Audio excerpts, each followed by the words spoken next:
जय गजानन माऊली. तुम्हा सर्वांचं माझ्या यूट्यूब चॅनलवर पुन्हा एकदा खूप खूप स्वागत आहे. आत्ता वाजले हे सकाळचे 8:30 आणि आता मी माझ्या कामाच्या गडबडीत आहे. कोणाचं चहा, कोणाचं दूध हे सगळं चाललेलं आहे. तर मी ब्लॉग कंटिन्यू करते, तुम्ही सुद्धा माझा ब्लॉग कंटिन्यू करा.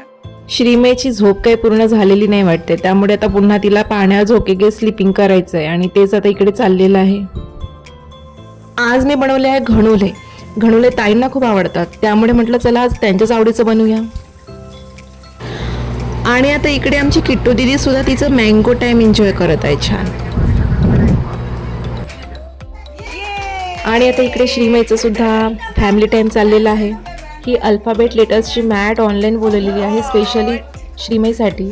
तर आता तेच चाललेलं आहे, तिचं लेटर्स आयडेंटिफाय करणं, पिक्चर्स आयडेंटिफाय करणं आणि बरंचसं तिला त्यातलं येतं सुद्धा. बाकी सगळे तिला खूप एनकरेज करत आहेत आणि ती सुद्धा खूप एन्जॉय करत आहे सगळ्यांसोबत. श्रीमई मँगो सर्च कर, कुठे आहे मँगो? मँगो कुठे गेला? मँगो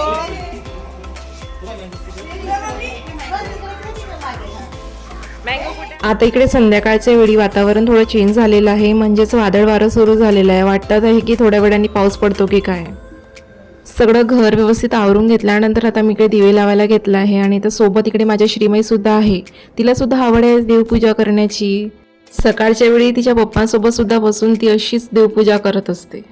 शुभं करोति कल्याणं आरोग्यं धनसंपदा शत्रुबुद्धि विनाशाय दीपज्योति नमोस्तुते दिव्या दिव्या रे दीपत्कार कानी कुंडल मोतीहार दिव्याला पाहून नमस्कार. अशा प्रकारे दोन्ही बहिणींनी दिव्याला छान नमस्कार केला.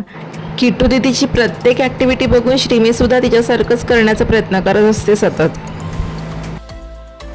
आता इकडे चालले आहे माझ्या रात्रीच्या स्वयंपाकाची तयारी.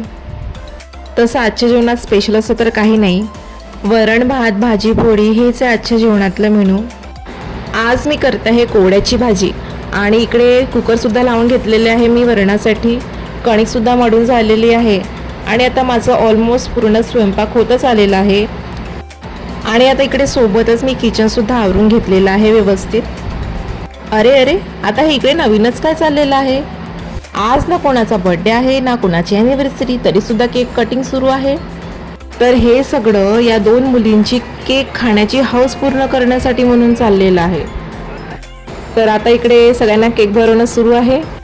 तर अशा प्रकारे मुलींची हौस म्हणून इकडे नकळत केलेलं सेलिब्रेशन झालेलं आहे. सगळ्यांनी खूप एन्जॉय केलं, स्पेशली श्रीमई आणि तिच्या किट्टू दीदींनी. तर मग मंडळी, माझा आजचा हा ब्लॉग मी इथेच थांबवते. आपण पुन्हा भेटूया माझ्या नवीन ब्लॉगमध्ये. तोपर्यंत शुभरात्री. जय महाराष्ट्र.